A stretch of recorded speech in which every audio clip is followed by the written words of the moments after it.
America में Biden युग की शुरुआत हो गई है। प्रधानमंत्री नरेंद्र मोदी ने जो बाइडेन को अमेरिका के राष्ट्रपति के रूप में शपथ लेने पर बधाई दी और कहा, भारत अमेरिका संबंधों को नई ऊंचाई देने के लिए बाइडेन के साथ काम करने के लिए तत्पर है।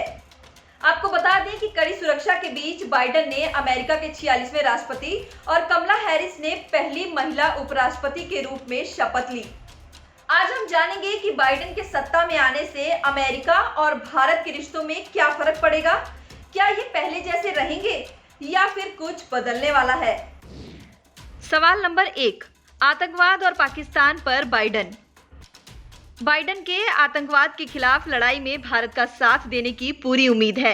बाइडेन के कैंपेन ने पाकिस्तान के पैदा किए आतंकवाद पर कुछ नहीं बोला, लेकिन भारत को उम्मीद है कि यूएस सीमा पार आतंकवाद के खिलाफ अपने परंपरागत नजरिए को ही आगे बढ़ाएगा। सवाल नंबर 2, चीन के मुद्दे पर बाइडेन। अमेरिका में इस बात पर सहमति है कि चीन स्ट्रेटेजिक राइवल और एक चेतावनी है। ट्रंप प्रशासन इस मुद्दे पर खुलकर बोलता था। हो सकता है कि बाइडेन उतने वोकल ना दिखाई दें। भारत उम्मीद कर सकता है कि बाइडेन प्रशासन नियम आधारित और स्थिर इंडो पैसिफिक पर काम करेगा और हो सकता है कि अमेरिका की ओर चीनी ऐप्स पर बैन जारी रखे। सवाल नंबर 3, H-1B वीजा पर बाइडेन। ट्रंप प्रशासन इस मुद्दे पर बेहद सख्त था। बाइडेन प्रशासन से उम्मीद है कि वो थोड़ा नरमी बरतेगा। बाइडेन ऐसा विधेयक ला सकते हैं जिससे ग्रीन कार्ड लेने में कम समय लगेगा।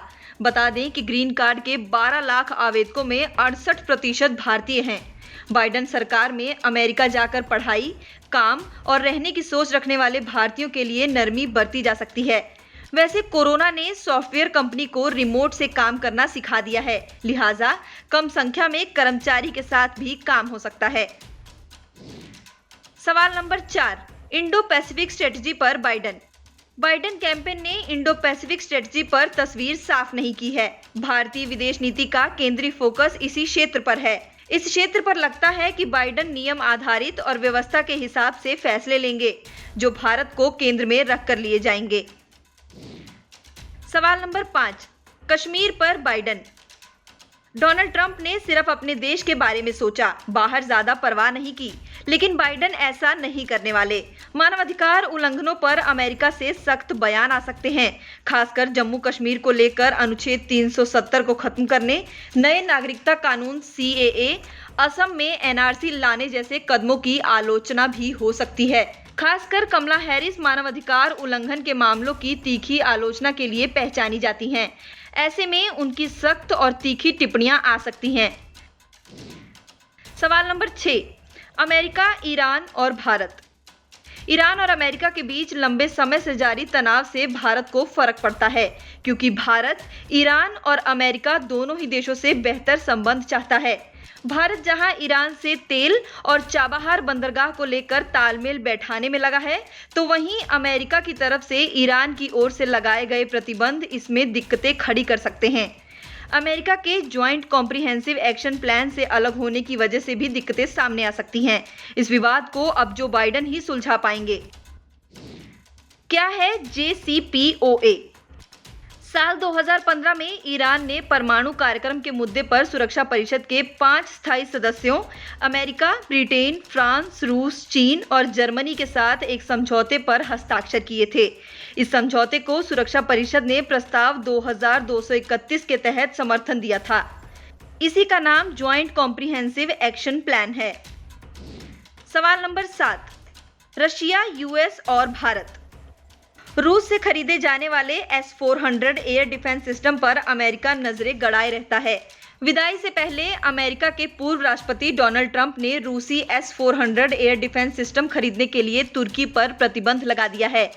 इसके साथ ही दूसरे देशों को भी आगाह किया है कि रूस के साथ ऐसी डील करने से बचें।